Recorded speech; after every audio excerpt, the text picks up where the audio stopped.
So now student, now we will discuss about growth. It is a very crucial part in economics, and it's also a very crucial essential part in of the economy also.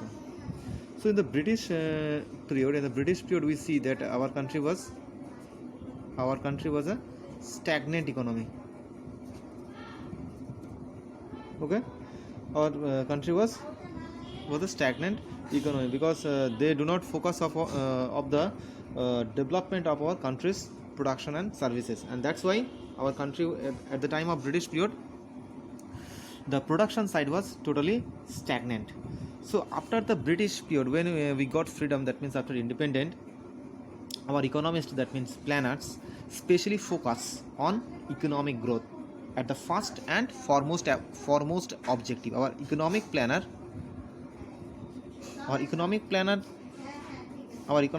specially focus on economic growth as the first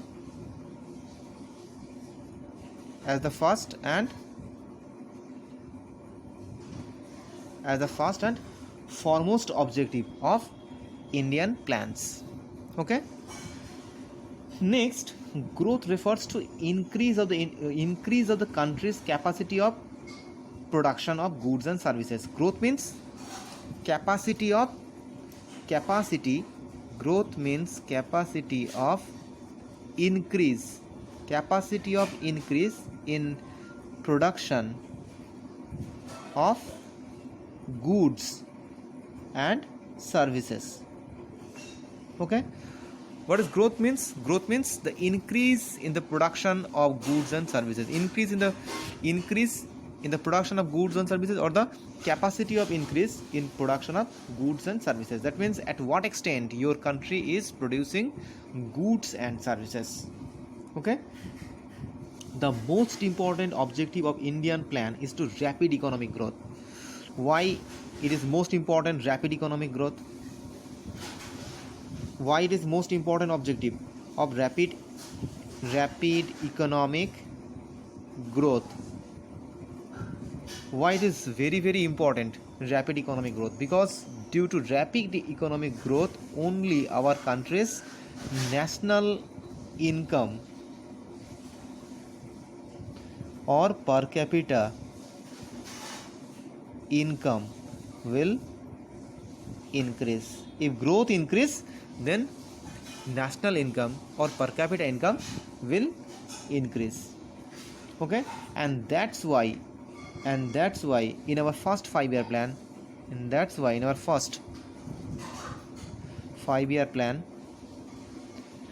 our growth was 2.1, but in the 11th 5-year plan, when it comes to 11th 5-year plan, we see that 11th 5-year plan, we see that our growth is 9%. Okay, so our first 5-year plan, our country's plan was, most of the sectors our country's plan was failure, and that's why our country's overall growth was 2.1%. But when it comes to 11th 5-year plan, that means 2007 to 2012, this is the 11th 5-year plan.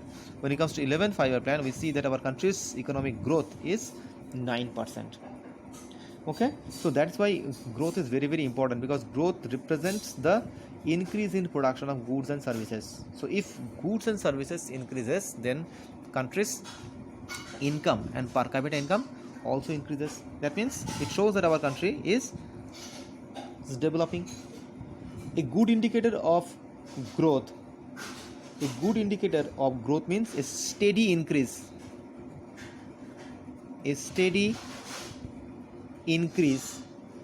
in GDP. We know what is GDP, gross domestic product, our country's internal production.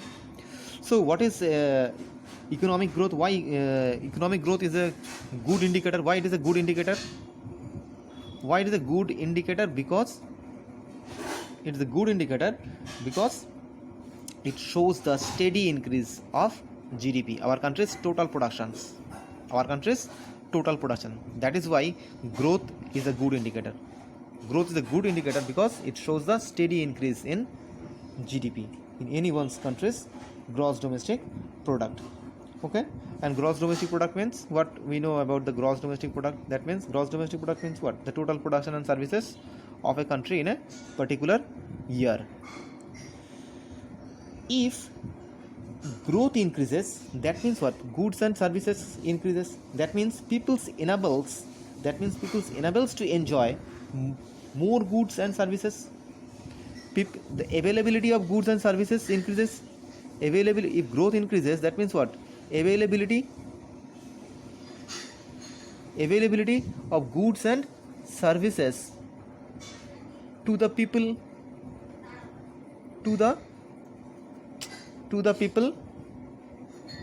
increases. Okay, if growth increases, that means what? The availability of goods and services increases.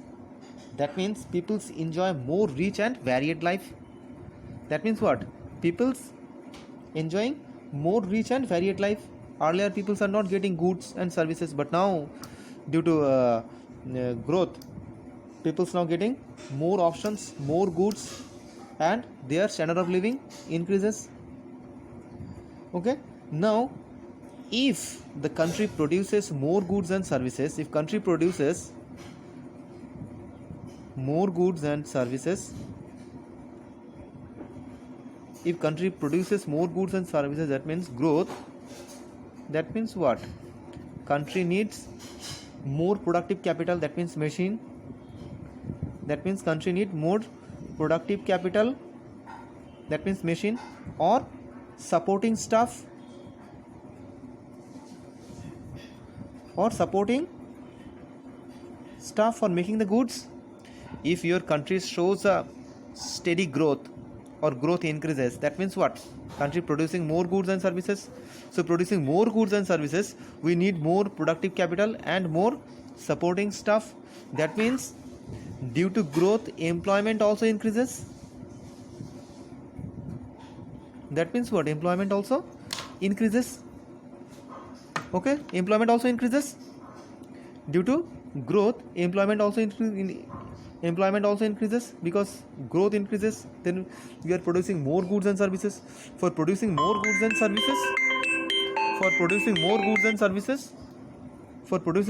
and services, we need more machines and more supporting staff. Okay, that means employment increases.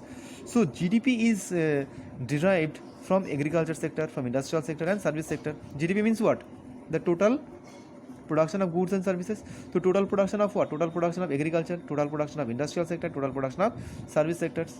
Okay, together we get gross domestic product. Okay, so the contribution of each sector makes the structural composition of the economy.